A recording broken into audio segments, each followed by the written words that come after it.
Welcome to your favorite Tennessee Titans podcast, Tennessee Titans Weekly. Jacques! Hello, ladies and gentlemen. Here we go, baby. What's going on, y'all? Hey, we back. We back. We slowly but surely back. Absolutely. Back. It's the offseason, guys. You know what I'm saying? Hey, the Super Bowl just passed. The Kansas City Chiefs versus the 49ers. What we're going to do today, y'all, we're going to go over definitely some Tennessee Titan things. Man, that'll be the gist of the show. Right. We're going to break down the Super Bowl just a little bit, you know, in the early stages of this show. But welcome back to the show, folks. We are here. We are sad again because the the season is over. Right. You got the XFL.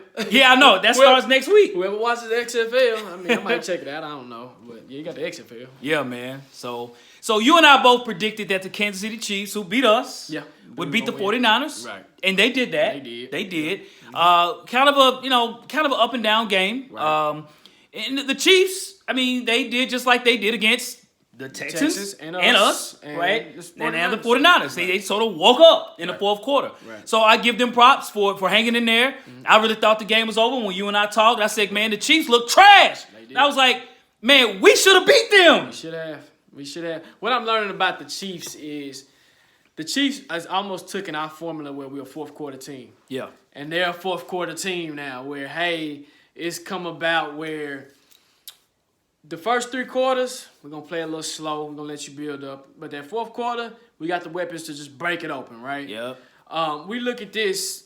Pat Mahomes had an okay game. Like, this is like one of the most mistakes I've seen Pat Mahomes make in any game he's ever played, really, in my opinion.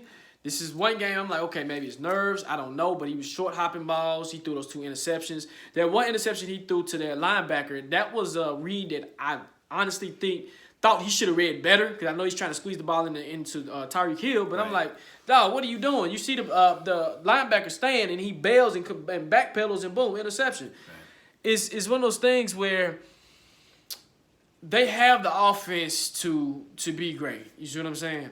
Defensively, Tyrann Mathieu is a beast. We know that. Let me say this. He's a good safety. Good safety. He's a good safety. I'm not going to put him up there with the top-tier safeties. No, I'm not going to do that. Chris Jones is a good defensive tackle. He's a very solid defensive tackle. I think he's great. He's young, so I can't say great. Great, right. He's on his way. He's still if he's healthy and he continues to be in the right system, he can do great things. Sure can. Clark, 55. I mean, he gonna talk his trash. I mean, he did okay. On the 49ers side, Jimmy G, man. Ooh, Jimmy G, dog. Jimmy G. Man, what you think, man? So I'm gonna say this, man. All right, I told you when the Super Bowl was going on at the end of the game, I said, look, I respect that Patrick Mahomes got the MVP. Patrick Mahomes is a beast. Right. But ladies and gentlemen, I actually think Damian Williams should have won MVP. He should have. Damian Williams changed the whole game. Now, again, Patrick Mahomes had to make these throws. The Chiefs scored 21 points in the fourth quarter, so Kansas City stepped up to the plate. Damian Williams, man, he was the equalizer where Patrick Mahomes was throwing interceptions. You know, Damian Williams was running the ball very well and catching it well. Damian Williams is a pretty good running back. I don't trust him running it a whole lot, but in Kansas City's offense, he's a perfect fit. Right. Now, the 49ers, when you look at them, you know, Shanahan is getting the brunt of this, right? You know, the fact that he was the offensive coordinator for the Atlanta Falcons. When they played the New England Patriots, they were up 28-3 and lost the game. He still gets the brunt of that as well, even in this game. But from what I hear on the radio stations, even on ESPN, look, man, like, they kept saying they should have just kept running the ball. Now, Mozart had a pretty good running part in the first half. He was okay. Right. He had a real nice little run in the third quarter. But overall, it wasn't like they were just running down the Chiefs' throat. No. The Chiefs stepped up on defense. Not a Derrick Henry. Exactly. My thing is, too, on defense, yes, the Chiefs stepped up. They did what they had to do. But also, San Francisco don't have no 49ers. I mean, not 49ers. They don't have no receivers. No, they don't. They don't. They don't have no receivers. Debo Samuel's a running back, you ask me. They got Kittle. And to me, you didn't present any downfield options with Kittle. Yeah, you did it before the half. Right. Where they called PI on him for pushing off. Right. But utilize your weapon. Yeah. That's one thing that the Titans don't really have. We don't have a Kittle. Yep. If we had a Kittle, man, it'll be crazy. If we had Delaney playing, it would have been a different game. You see what I'm saying? Because he gives you an extra weapon. Yep. I want to go to the 49ers defense, okay? The 49ers front four is the truth, man. Yes, they are. They are the truth. Joey Bosa, or is it Joey Bosa? It's Nick Bosa. Nick Bosa, my bad. Yep. Sorry. Nick Bosa, there was a play where he busted through the line so quick. Yeah, man. He had Pat Mahomes on his heels. He did. You see what I'm saying? He's a beast, man. beast. He's a beast, dog. Like, and that's, to me, that's what kept him in that game, that front four. And Richard Sherman, I mean, he did what he had to do, but he got burnt. Richard Sherman had a bad game. He got burnt, Richard Sherman had a bad game. I think they threw on his side 4 times and got all completions. Darrell Reeves was right. Tyreek Hill had him like, oh, my God. Oh. Well, not even Tyreek, it was Sammy. Yeah, that's Sammy Watkins. Sammy, zoo. Yeah. I was like, I said, and it's maybe age. Age is coming with it. You see what I'm saying? But, I look at this game like you said, me and you said, Chiefs are going to win. I like the 49ers, but honestly, and I know you got some Niner fans out there. Man, the way Jimmy G playing, dog. I know, y'all. 7-9 best next year. Maybe 8-8. I know. I'm just saying, that's just what I've seen, what I observed. I was like, it's okay. It's Jimmy G. Like, let me ask you this quick question. Yes. The energy of the Super Bowl. What did you think about it, man? Well, I think they were very sluggish, especially early in the game. I felt the 49ers' run offense was pretty decent. I had nothing to be scared about. I felt that, they offensively was okay. The Kansas City Chiefs were very flat. Right. And, pretty much Kansas City gave San Francisco the opportunity to win the football game. They just didn't capitalize. And the only time I saw San Francisco with a lot of energy was on that interception. And they all ran to the end zone taking pictures, doing this. And what did I get there? Because they thought they was going to win the game. But they forgot that 15's on the other side of the field. Did they not watch the tape against the Texans? Did they not watch the tape against us, the Titans? I don't think so. And so that's when the energy picked up for Kansas City. Right. So what we had said was when you look at all 4 facets of the game, Kansas City's offense and defense, San Francisco's offense and defense, the weakest of all 4 is the San Francisco offense. Yep. And I think the Kansas City Chiefs defense did just enough to keep them at bay. Chris Jones is like he's 7 foot out there. Every time Garoppolo was throwing, Chris Jones had his hands up, block. I say, wow, that's unbelievable. And Chris Jones, again, was the reason why they beat us. It's him. Chris Jones is a problem on defense. But let me say this, and I'm going to redirect this back to the Titans. We got a Jeffrey Simmons, okay? Yep. Both Mississippi State products. Jeffrey Simmons is going to be just like Chris Jones. Y'all mark my words. I hope so. No, hear me out. Okay. Because he only played half the season. He did. That's right, man. You give him a full season to jail, to get his hand placement right, to get a training camp in, he's going to be a beast. Yeah, man. So I'm not worried. If Jeff Simmons, man, and he can, because Jeff Simmons and Chris Jones both have a motor, right? They both have like, I'm going to go crazy, right? I actually think Jeff Simmons has a better motor than Chris Jones. I think times Chris Jones can be kind of lazy. They said that. Really? Okay. I've seen enough tape. So, to Chiefs fans, if y'all can correct me, there's been something in the paper, something that said, or the fans have said he has been lazy. Right. At times. And you say that it's true. Right. So, my thing is, and I'm going to be honest with you, without 15, you take him out the equation, the Chiefs wouldn't have got this far. No. With 15, they're a Super Bowl team every year. Yeah, that's right. Without 15, you better hope he stay healthy. Absolutely. Because without 15, it's a wrap, man. Ladies and gentlemen, 15 is the best player in the league. Yes, he is. 15. And he jumped over the Madden curse. Yeah, he did. He's on Madden like this, he did. And he won the Super Bowl. He did. Now, you said this. How you beat the Chiefs going forward next year?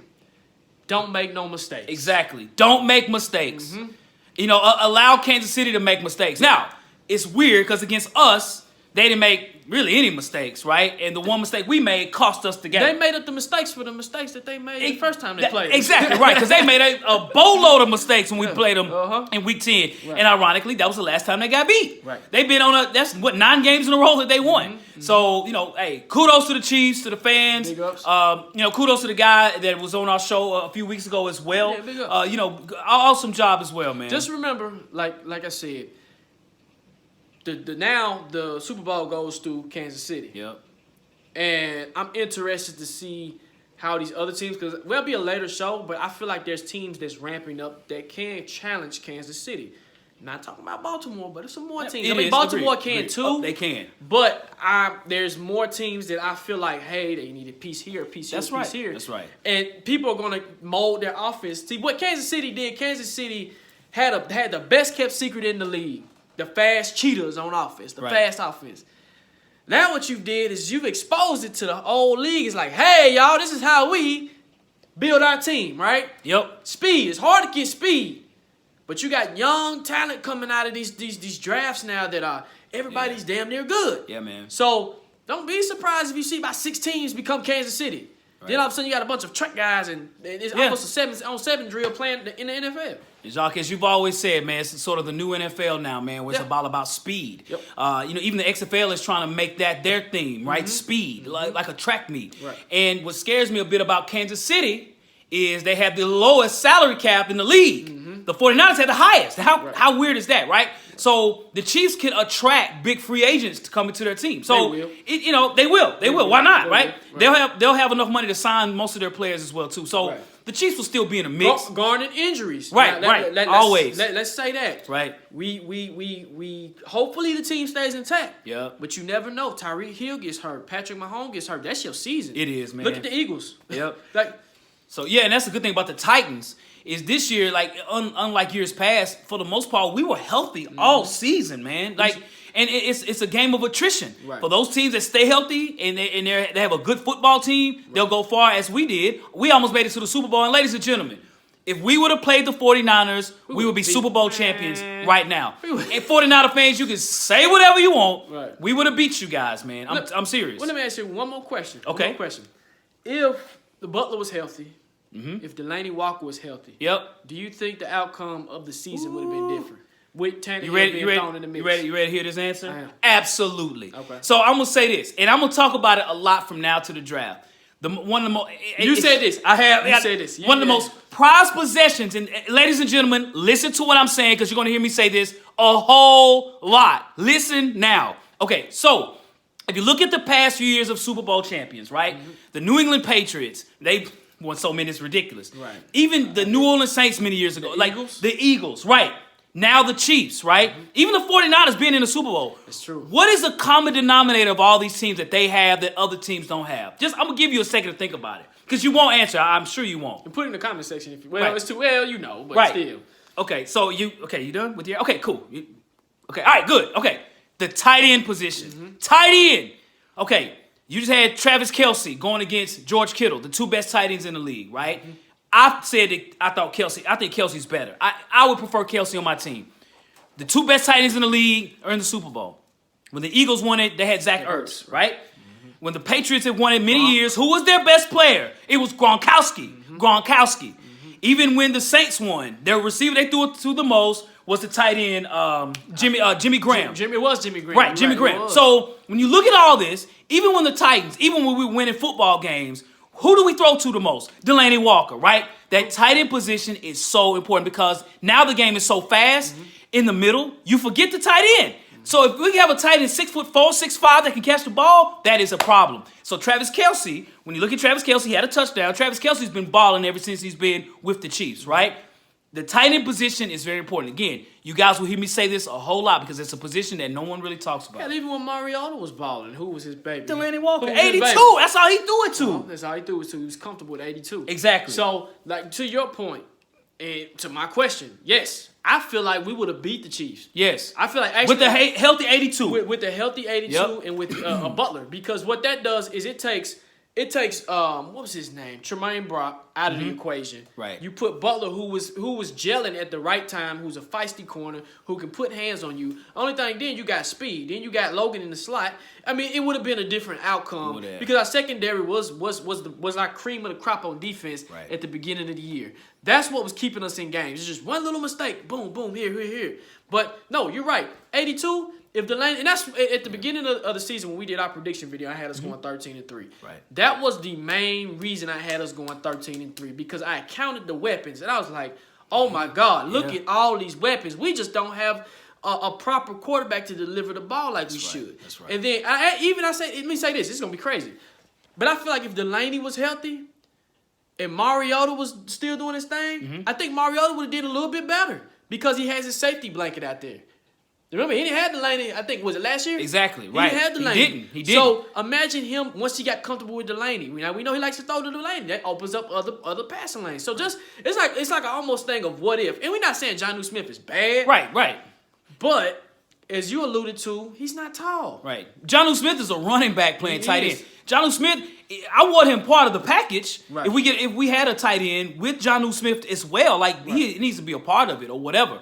But just one of those guys because their games, Jonnu Smith don't even get a catch. Yeah. He might have one catch in some games or a rush, right? So yeah. So ladies and gentlemen, let's talk about these Titan boys, man. Hey, congrats to the Chiefs. And as you said on the previous show, we're done. We're done, bro. We're done. We're done with the Chiefs, the 49ers. It's Titans time. Titans dog. time. So anybody, you Chiefs fan, thank you. Can stay around, look at the video, but you got to Absolutely. go. We got business to talk about. Absolutely. So the Tennessee Titans, man, are in the news a lot, man, more than usual because of the free agent situation. I think we have one of the more intriguing situations in the league based on the fact that some of our top players are up on contract.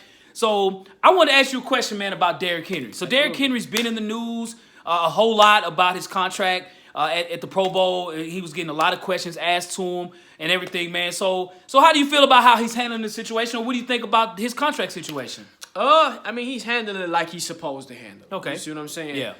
I know there was an interview he did where he said something about the guy asked him, "Hey, Zeke is the ceiling. Are you trying to hit the ceiling?" And basically, how you trying to get paid $90 million. Right. Okay. Now we know John Robinson has reiterated and always said, "Hey, if you play hard, I'm gonna pay you hard." You see what I'm saying? I'm gonna pay you. That's basically we've seen Taylor Lewan get paid. We've seen Bayer get paid. We've seen different players in this system get paid. Yes, sir.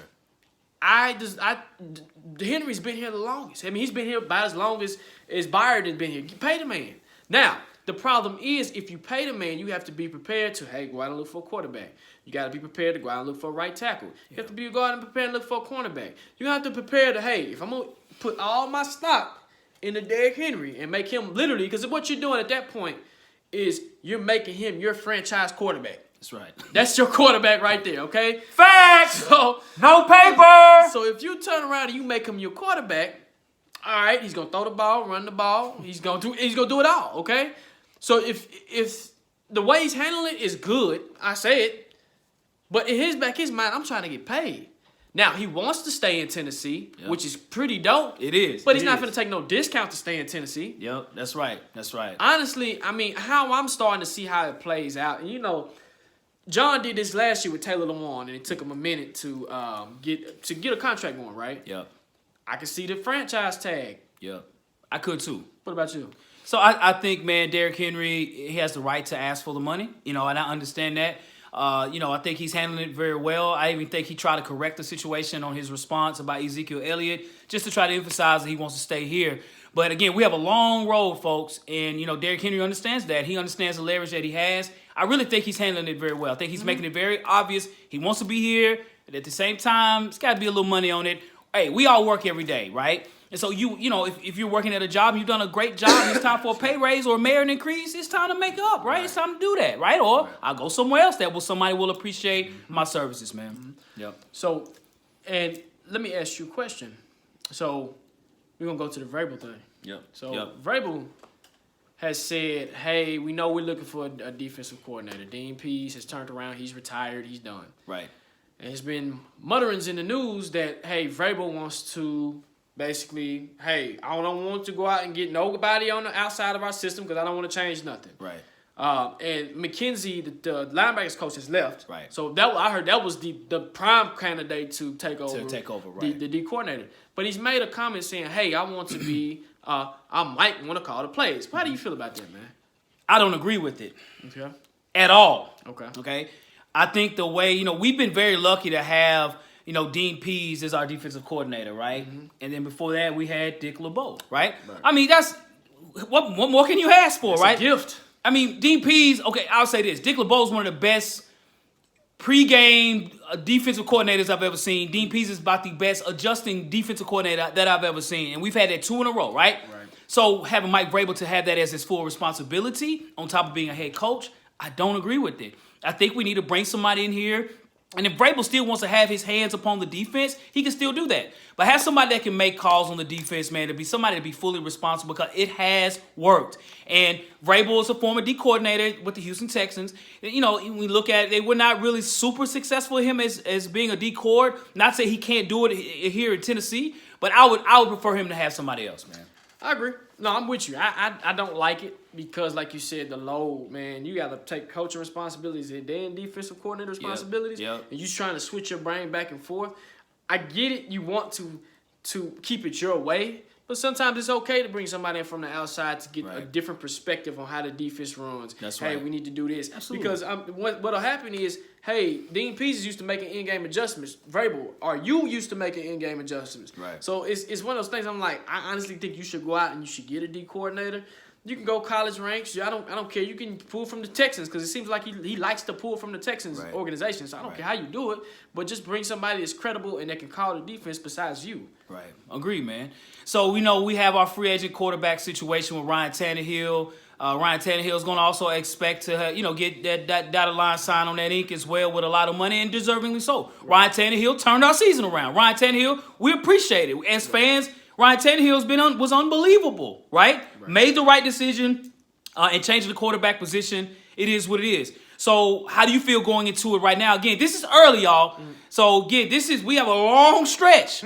But as of today, what do you feel as far as our free agent situation at quarterback? I mean, should we look to sign him or look to see who else is out there? So I'm going to be honest with you. Right now, what I see quarterback-wise, I'm not impressed. I mean, I know Tom Brady has the big name. I know Phillip Rivers has the big name. I know Cam has the big. Cam is coming off an injury. Right. I don't think I want to deal with that. Brady, what he showed me when he played with us, no, I don't want to deal with that either. Okay. Phillip, he's up in age. No. So in my opinion, Tannehill, sign him to a 2-year deal maybe, and draft a quarterback in the later rounds or early rounds or however you want to do it. Okay. But what scares me about Tannehill is this just a one-off season for him? You see what I'm saying? Yep. Is this a season where, hey, it would just happen to gel at the right time? Yep. Or is this the Tannehill that's going to backtrack and going to go to how he was with the Dolphins? Agreed. And that's what I don't want to have a 5-year deal with and we messing up. What about you? I totally agree with that. I would prefer to sign Ryan Tannehill. Like I said, of the top the two of the four, I would sign Henry and Tannehill. Right. So in that regard, my plan was to sign Ryan Tannehill. And the free agent quarterbacks, they just got to go somewhere else. Right. 2-year deal is a perfect number. Right. And drafting a quarterback is a great contingency plan just in case, in 2 years we got somebody that's grooming to be our quarterback. Right. So I totally agree with that, man. Right. So, Hawk, let me ask you this. Yes, sir. As of now, things change. Free agent hasn't popped off on anything like that. Right. What position are you looking at in the draft, and what position would you draft in the first round, the 29th pick? So today is February. Today's the 5th, right? Yeah. So as of February 5th, 2020, again, we have a long way to go. But as of today, I'm drafting whatever position we lose as far as a free agent. Okay. So I have no position at the moment. Right. If we don't sign Logan Ryan, draft a corner in the first round. Mm-hmm. We lose Ryan Tannehill, draft a quarterback in the first round. We lose Derrick Henry, draft a running back in the first round. We lose Jack Conklin, draft a right tackle in the first round. That's my answer to that. Clear as day. What about for you? That's a pattern. That's a trend. That's what John Robinson does. That's what John Robinson does. John Robinson does that. He will draft whatever we miss. That's right, sir. That's just what it is. And right now, as of now, I can't agree more. I mean, like you said, if any free agents we lose, draft them. Let me say this: we're going to draft, not draft them. Right. We're going to draft. Yes, sir. Now, people, I'm gonna put a bug in y'all ear. Watch for Jordan Love. Okay, I've heard that he's been on the Titans' radar. The Colts like him. The Saints like him. They're trying to compare him to Patrick Mahomes. Watch him. Yeah. Okay. Yes, Just watch him. Not saying draft him in the first round if he goes, but he's gonna go in the first round. Yeah. Because of the ability of what he can bring to the table. Yeah. But that's a later show. We'll get down to that. Yes, sir. We're gonna have when free agency pop off, we definitely gonna have a free agent. Yes, sir. We're gonna hear rumors and everything like that, and then we'll deep dive in the draft. Hold on just a second. So yeah, my co-host, he had to, do his thing. But yeah, so we have spotty things, but I feel like going forward, we're not going to know right now. But we will know. Yes, sir. You know what I'm saying? We will know come probably in the next couple of weeks, matter of fact, when free agency hits. So, man. But anyway. All right. Well, ladies and gentlemen, that ends our show. To you and yours, if you want to contact us, hit us on Gmail at TennesseeTitansWeekly@gmail.com and on Instagram at Tennessee Titans Weekly. Hey, and remember, like, share, comment, subscribe, and we out, people. Yes, sir. Boom.